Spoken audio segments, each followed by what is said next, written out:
Radio Aléo et les élèves de terminale Bac Pro Sapat de la MFR de Pont-de-Vel s'engagent pour lutter contre les discriminations.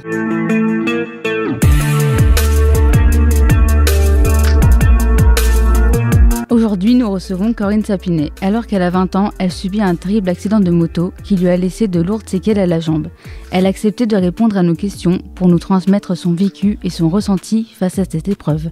Bonjour Corinne. Bonjour. Alors que vous aviez 20 ans, un grave accident de moto vous a fait passer à 2 doigts de l'amputation. Vous avez subi 13 opérations ainsi que de nombreuses heures de rééducation.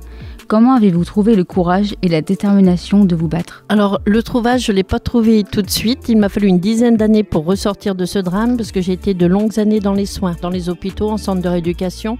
Le premier combat, c'est survivre, c'est remonter ce qui nous arrive et lutter contre les soins et la santé avec plein de doutes, plein la tête, plein d'incertitudes. Le courage, je l'ai eu face au partage avec toutes les autres victimes dans les centres de rééducation parce qu'on partage ces années-là fermées avec tous ces patients. Et la force de tous ces patients, forcément, nous en donne beaucoup. Et de voir que vous avez des personnes qui sont bien plus gravement blessées que vous, qui ont un sourire malgré tout, même s'ils ne peuvent plus parler, vous donne la rage, vous donne la force.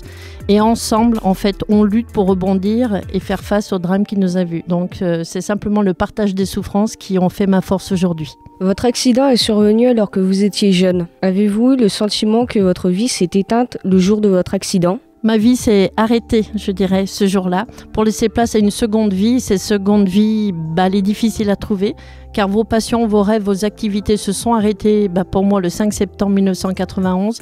Il m'a fallu longtemps pour trouver quelle seconde vie je vais pouvoir avoir dans ma vie.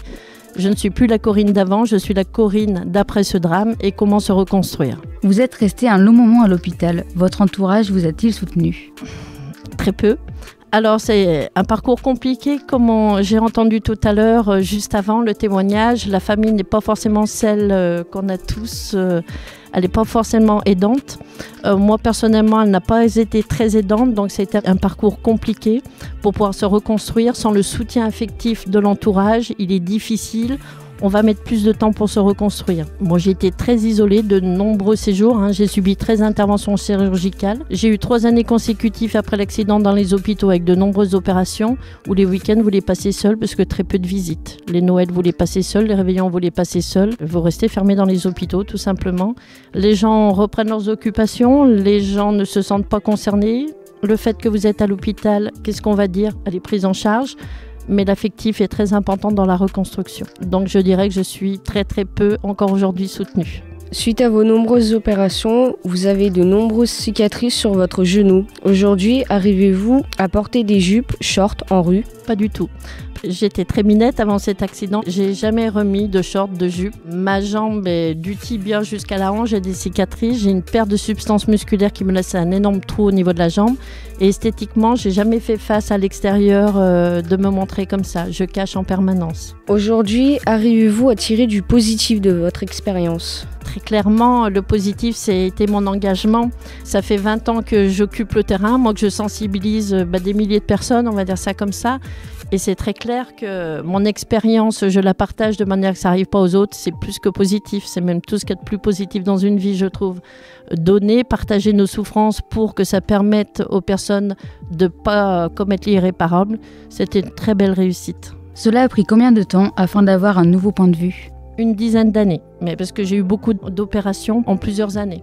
Et comme je n'avais pas de soutien moral et d'entourage, il faut du temps, tout simplement. Donc ça fait plus de 20 ans, moi, que j'œuvre dans toute la France, en fait, aujourd'hui. Vous avez fait une exposition de 13 clichés en noir et blanc représentant des victimes de la route, dont vous, afin de témoigner sur ces accidents. Pouvez-vous nous donner votre ressenti quand vous avez posé pour la photo, ainsi que le moment de la découverte du public à l'exposition ? Avoir participé sur ma propre personne alors que je témoigne, c'est pas si évident parce qu'en fait on se remet à nu une seule fois.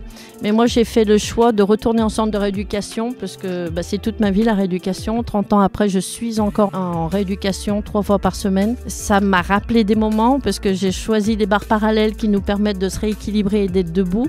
Ça n'a pas été simple, je rigolais, je ne savais pas trop comment me positionner, ça a été long. Mais c'est un magnifique projet que je fais déambuler depuis 2018 sur tout le secteur français, pas seulement le département de l'Ain. Je suis contente d'avoir monté ce projet. Pareil, je l'ai construit toute seule. J'ai dû chercher des budgets, j'ai dû chercher des photographes, des victimes et rencontrer des victimes qui ont capacité de témoigner. Il y en a très peu. Donc j'ai mis beaucoup de temps pour leur expliquer l'intérêt, l'impact, le bien que ça pouvait leur faire parce que dans ces photoportraits, il y a des parents qui ont perdu des enfants.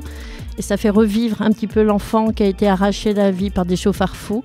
C'est un magnifique projet qui porte. Les portées sont énormes parce que ce sont des photos en noir et blanc avec un mini-récit de l'accident et du retour des parents ou de la personne blessée. Et l'impact, il se fait tout de suite, quoi. Vous regardez cette photo, vous avez compris ce que c'est que le comportement routier. Les messages sont forts, il n'y a pas forcément besoin de longs discours. Une simple photo peut transmettre de grands messages. Pour les auditeurs qui nous écoutent et qui sont peut-être dans le même cas que vous, avez-vous un conseil à leur donner afin qu'ils ne baissent pas les bras ? Je dirais accrochez-vous, entourez-vous de bonnes personnes. L'entourage est très très important. Il faut accepter le temps, c'est le temps qui nous amène à la guérison. Des fois on va aller trop vite, il faut entendre les médecins également. Gardez la confiance en vous, regardez loin de vous et avancez sans jamais vous retourner. Battez-vous, accrochez-vous, on est tous capables on a tous des compétences dans différents domaines. Et c'est pas un handicap, c'est pas une vie qui a été bouleversée qui peut nous empêcher d'avancer. Donc que du positif et balayer tous les cons. J'ai beaucoup de difficultés avec ça. Enfin moi dans mon combat, j'ai beaucoup de jugements par rapport à ça. Alors handicapé de quoi ? Enfin voilà, c'est compliqué. L'aspect financier, on n'en parle pas. Moi j'ai été intérimaire, ça veut dire qu'au moment où vous avez eu l'accident, il n'y a plus de rentrée d'argent. Donc c'est la descente en enfer comme au niveau des soins. On se retrouve à avoir une gestion de vie qu'on ne peut plus être en capacité de gérer puisqu'on n'a plus de rentrée d'argent. Comment on se reconstruit avec les soucis de santé, pas d'entourage et pas d'argent. C'est un combat qui a été compliqué et qui reste aujourd'hui encore compliqué. Aujourd'hui, comment vous sentez-vous ? Très très bien.